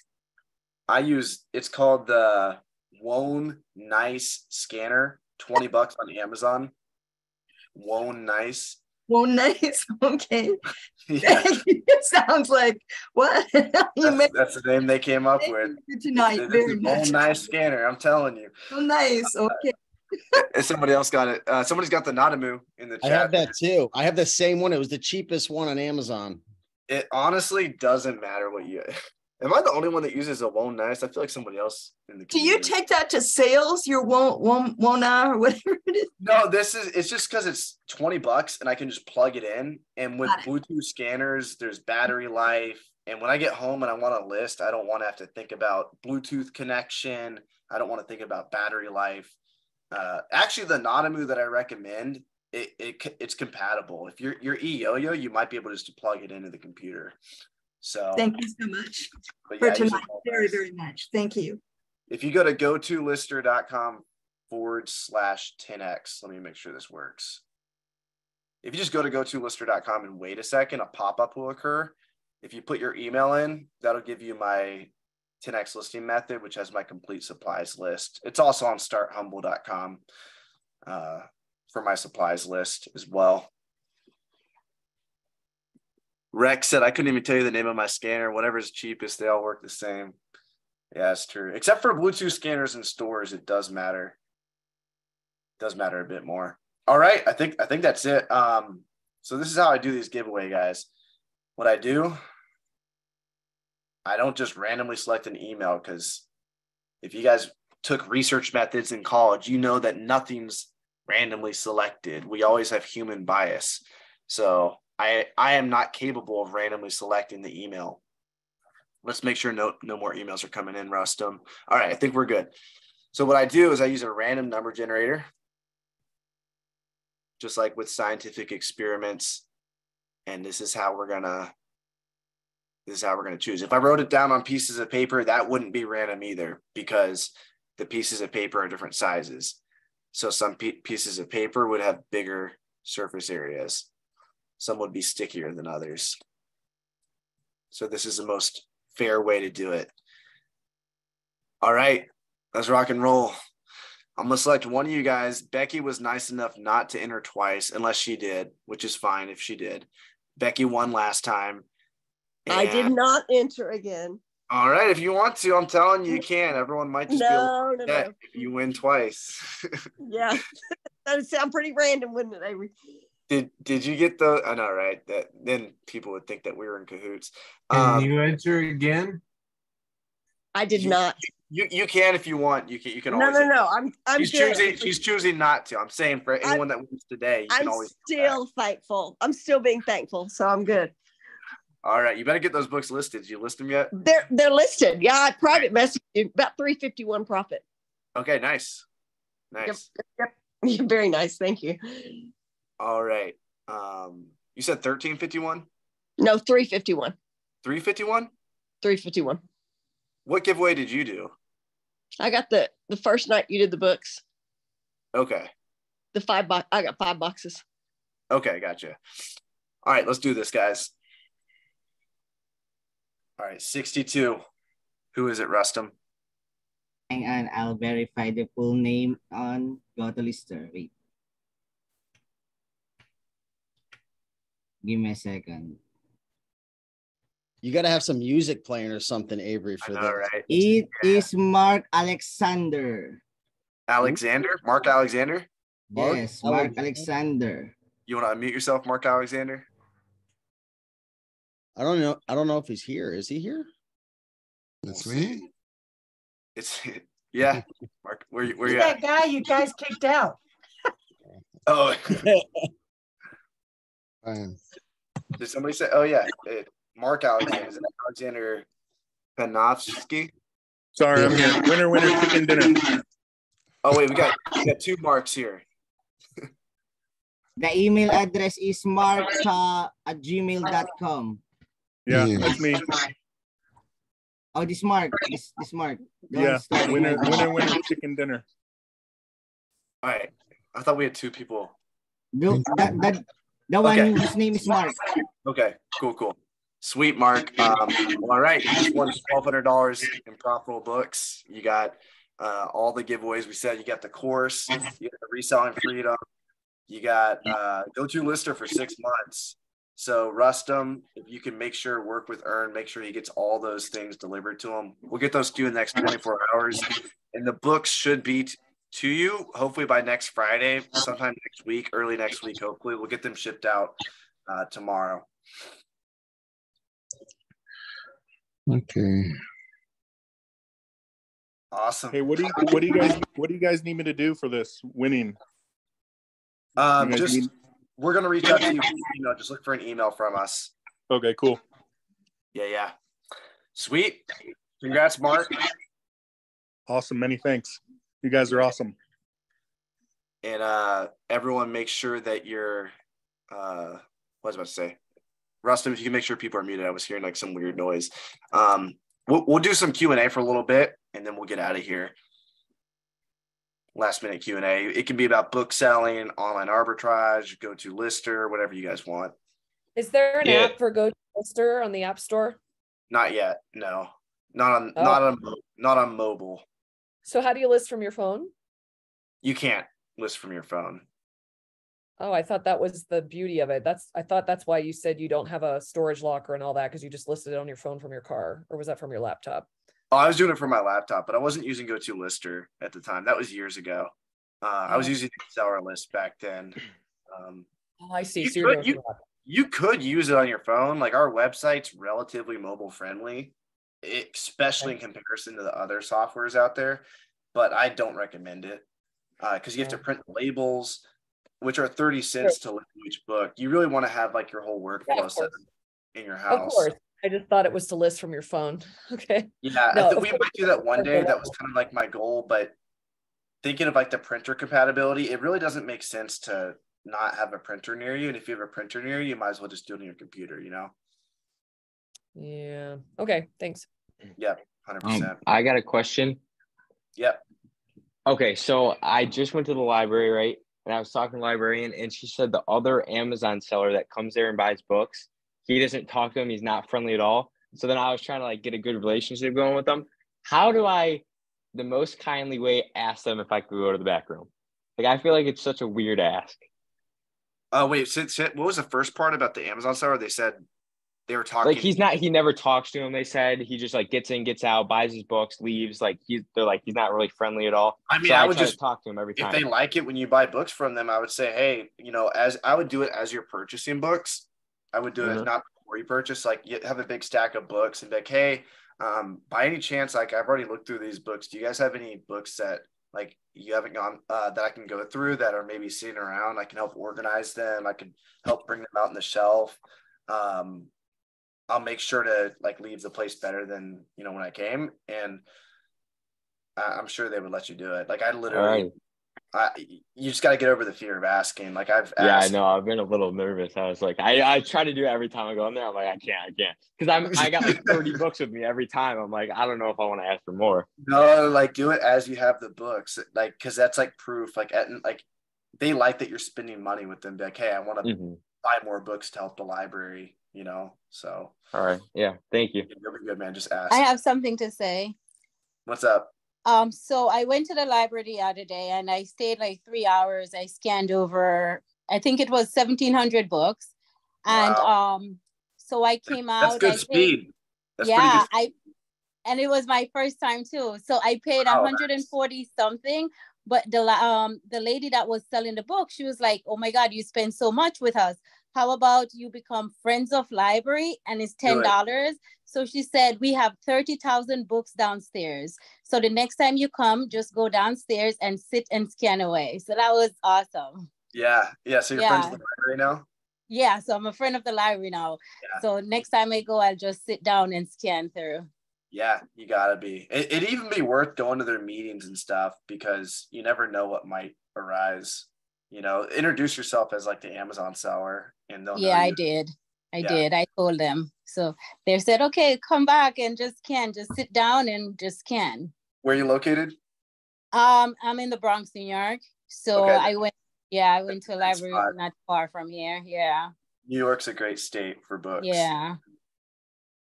Congrats. Thank you. Hey guys, I gotta go. I love the show, man. You guys are awesome. Thanks. See you, Josh. Thanks for showing up. Does GoToLister have box content?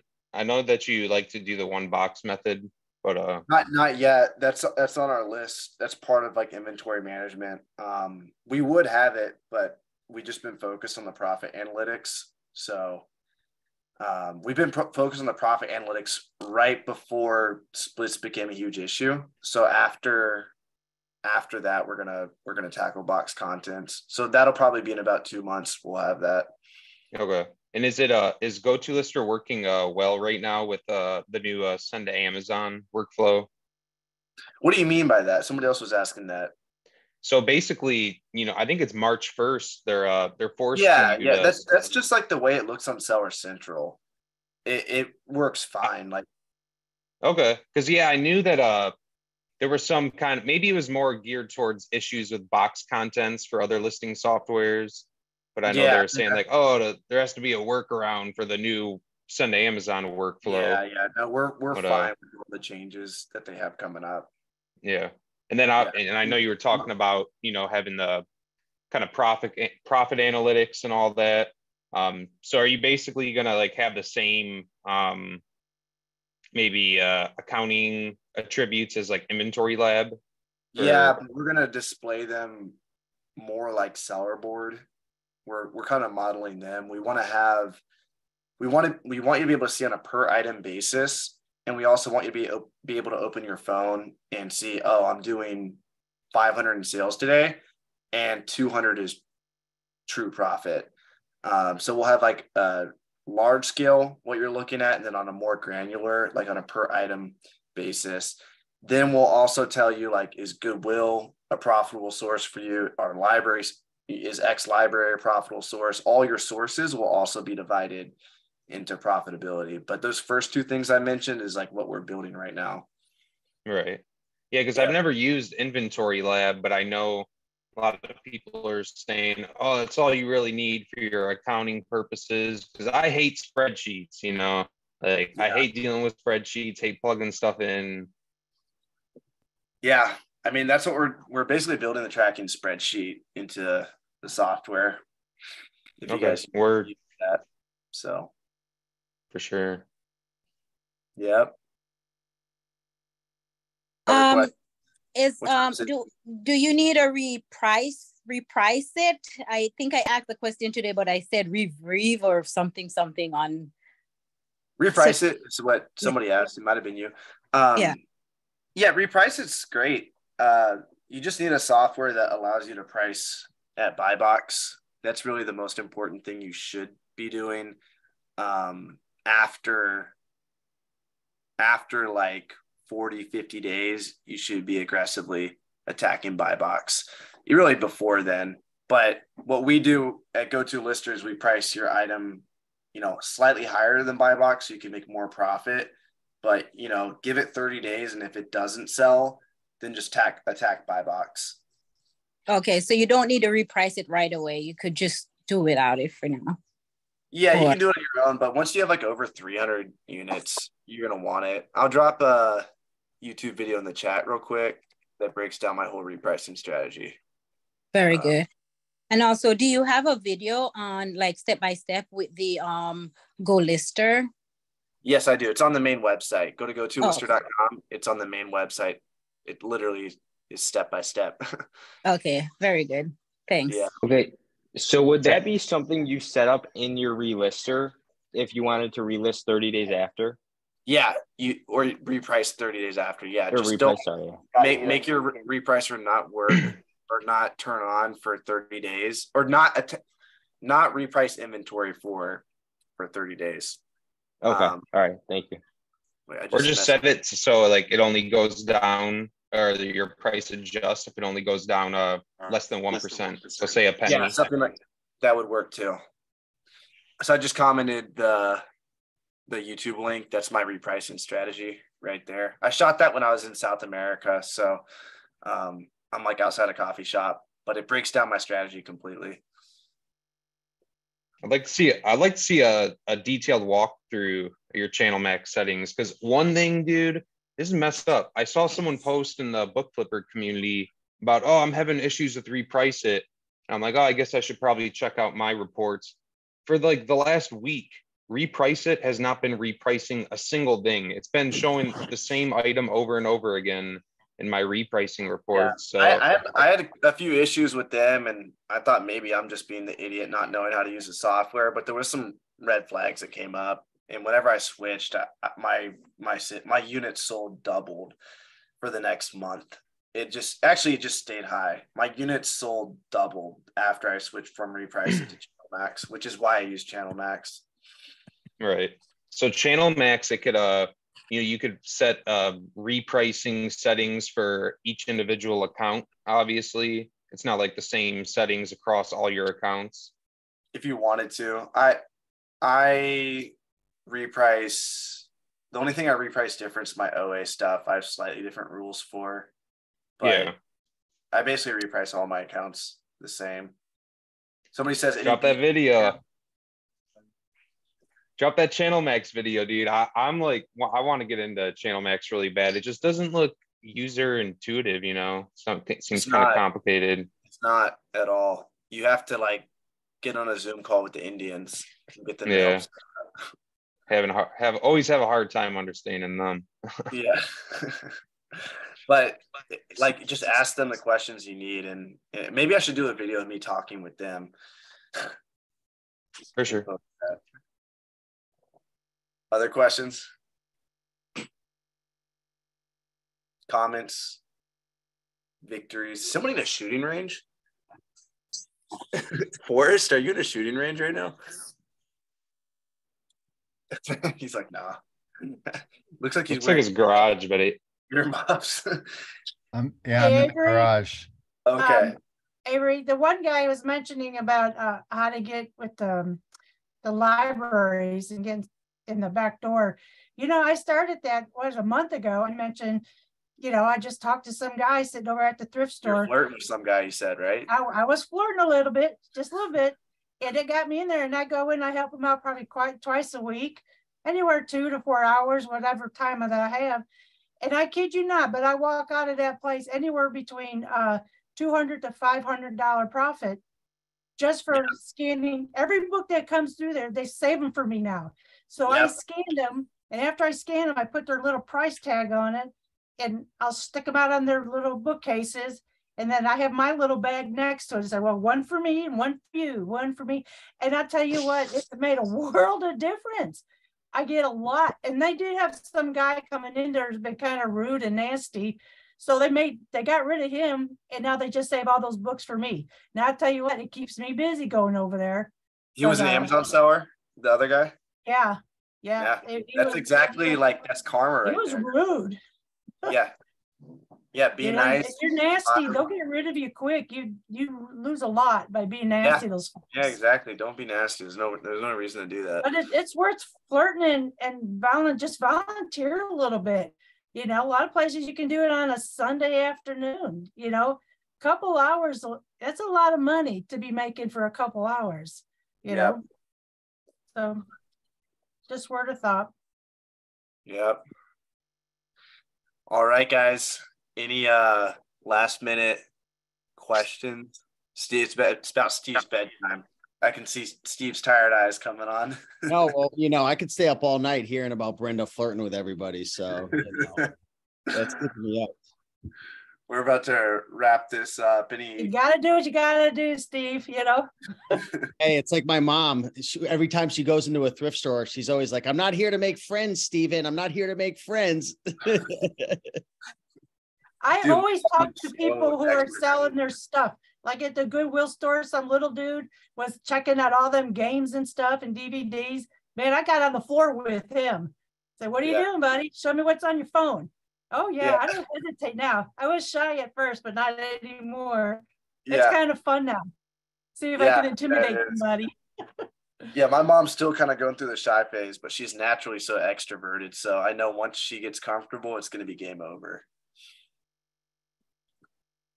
Any last minute burning questions, comments? Thank you. Thank you so much, everybody, for asking questions. Really. I think Becky, do you have something? Becky, you're on mute. You're on mute. You're right. Now aren't y'all glad? I just wondered if we got a salsa update. I didn't hear anything. I got really sick last week, and I was sick from Wednesday through really like Sunday. You had the Florida crud. Everybody had it. I had the what? The Florida crud. It sounds like everybody got That's sick. what we must have all gotten. Everyone that went down to Miami. Steve got a little sick. Everyone that went to Miami was sick. So this is my salsa update right here. Okay, we're ready. Okay. I need to go salsa dancing. I might go tonight, actually. It starts soon. This is like yesterday was my first day I was feeling back to normal. So I might go out tonight. My dad's having a small procedure in the morning though, so I'll have to be there with him for that. All right, guys. Much love. Thanks for showing up. We're gonna do this within the next 2 weeks. I promise we'll do another one. Check your emails. Thank you. Thank you. Thank you. Much love. Thanks for coming in. Bye, guys. Good night. It's in the Mideast. Thank you very much. Ciao, Johnny. Take it easy, guys. Peace. Keep lifting those weights, Johnny. Yes, sir. I think I was stronger than you down in Florida. Dude, that was messed up, bro. I was like embarrassed. Like, you know, I go a couple months without lifting, and I'm like, oh, dude, 225, this is nothing. I can rep this. And I'm like, whoa, after the second one, like, dude, that was embarrassing, man. Dude, I lost like 5 pounds last week. I was in the gym today, and like I was doing 205, and it was hard for 5 sets of 5. I was feeling it, man. Crazy how if you don't stay with that consistency, how quick you could fall off. Yeah, seriously. Couple months, dude. Couple months makes a big difference if you stop working out. But yeah, it does. For sure, man. All right, guys. Much love. Peace out. I'll see you, Johnny. Steve, take it easy. Romer, take it easy.